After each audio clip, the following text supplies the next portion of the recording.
Готик архитектур гэж юу вэ? Готик архитектур нь дундад 100-аас гаралтай бөгөөд готик барилга манай эртний 1140 онд баригдсан байдаг. Харин нэрнээсээ ялгаатай нь энэ барилгыг Гот овгийнхан бус харин Францчууд барьсан юм. Готик соёлоос ялгаатай нь тухайн үед готик архитектур нь харанхуй бус харин сэтгэл сэргээсэн хүмүүст урам зориг өгсөн шинэлэг хэм маягт тооцогдож байна. Готикийг таних гол шинж нь тэдгээрийн өндөр хан даяар байрласан өнгөт шилэн цонхнууд юм. Эдгээр шилэн цонхнууд нь дотоод орон зайг гэрлэгээр дүүргэж байна. Том шилэн цонхтой нээлттэй орон зайг бий болгохын тулд дундад зууны барилгачид Европ болон ойрхон орнуудын уламжлалт аргыг авч сайжруулан Зузаан даазын хаан нүсэр багнагүйгээр урьд өмнөхөөсөө илүү өндөр нээлттэй барилга барих боломжийг бүрдүүлжээ. Энэ өөрчлөлтийн гол түлхүүр нь готик архитектурын хамгийн чухал элемент хурц сумархаг нуман хаалга байв. Нуман хаалга нь ханийн бат бүх байдлыг хадгалангаа дотор орон зайг нээж хаалга, цонх зэрэг нийлгээ гаргахад тохиромжтой шийдэл болсон. Барилгачид анх дугуйн нуман хаалга хэрэгэлдэг байсан ч хурц нуман хаалгыг ойрхон орнуудын исламын архитектураас санаа авч ашигласнаар шинэ боломж нэгдэв. Хурц нуман хаалга нь ачааллыг илүү үр дүнтэй хуваарилж бүтцийн тогтвортой байдлыг нэмэгдүүлснээр урьд өмнө байгаагүй өндөр гэрэлтэй уужим орон зайг бий болгох нөхцөл бүрдсэн юм. Хан дээврийн чин тухайн үеийн гол асуудлуудын нэг байв. Эдгээр барилгууд нь голчлон, тоосго, чулуугаар хийгддэг байсан тул маш хүнд байсан юм. Иймээс жинг зөв урилах, тэнцвэртэй байлгах маш чухал байлаа. Үүнд шовх нуман хэлбэр гол үүрэг гүйцэтгэж байсан бөгөөд ялангуяа эдгээр нумуудыг нөхцөлцүүлэн хийснээр нуман тааз бий болж байна.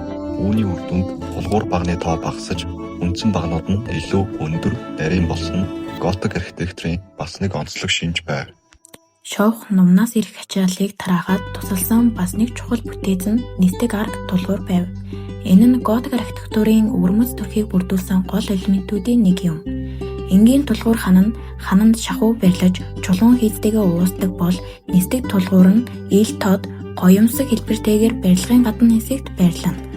Нумархаг хэлбэрээр хажуугийн хүчийг гадна руу дамжуулж, ийгчинг даахч, хийцэн хөнгөн ачаад нисгэж буй мэт сэтгэлдэл төрүүлдэг. Нисдэг тулгуур, шовх нум, нарийн өндөр баг нь нуман таазын хийцийг нэгтгэснээр урьд өмнө харагдаж байгаагүй өрмөц төрхтэй, уужим, гэрэлтэй, орон зайтай барилгууд бий болжээ. Ханийн даацын үргийг гадна тулгуур шилжүүлснээр дотор хананд шууд ачаа ирэхгүй болсон нь том хэмжээний өнгөт шилэн цонх хийх боломжийг нээсэн. Энэ нь готик сүм хийдийн гол шинж тэмдгийн нэг болсон юм. Готик архитектурын бас нэг онцлог шинж нь гоёл чимэглэл юм. Энэ төрлийн хамгийн тод жишээ бол Сарнайн цонх бөгөөд эвчлэн барилгын төв алганы дээр байрлав. Энэ цонх нь хүний эцсийн шүлтийг дүрсэлж готик уламжлалын дагуу Библийн болон түүхэн үйл явдлуудыг харуулах үүрэгтэй байв. Эдгээр дүрслэлийг сүмийн өнгөт шилэн цонх болон уран баримтлалын хэлбэрээр харж болно. Энэ бүхнийг зүгээр л гоёл чимэглэл болох гэж хийгээгүй бөгөөд тухайн үед хүн амын дийлэнх нь бичиг үсэг мэдэхгүй байсан тул ийм нарийн чимэглэл дүрслэл нь шашны судар болон түүхийг хүн бүрт ойлгомжтойгоор хүргэх хэрэгсэл болж байна. Готик архитектур анх Францад үүсэн хэм маягийн хурдан тархаж Европ даяарх сүм хийдийн гол хэм маяг болон хөгжжээ.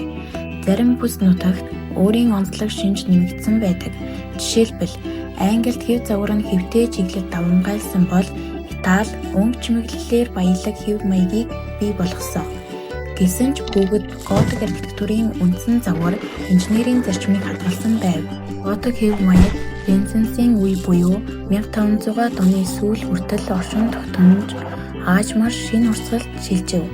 Гэхдээ шашин ёс суртахуунтай холбоотойгоор түүхэн тодорхой үед готик хэв маяг дахин сэргэсэн байдаг.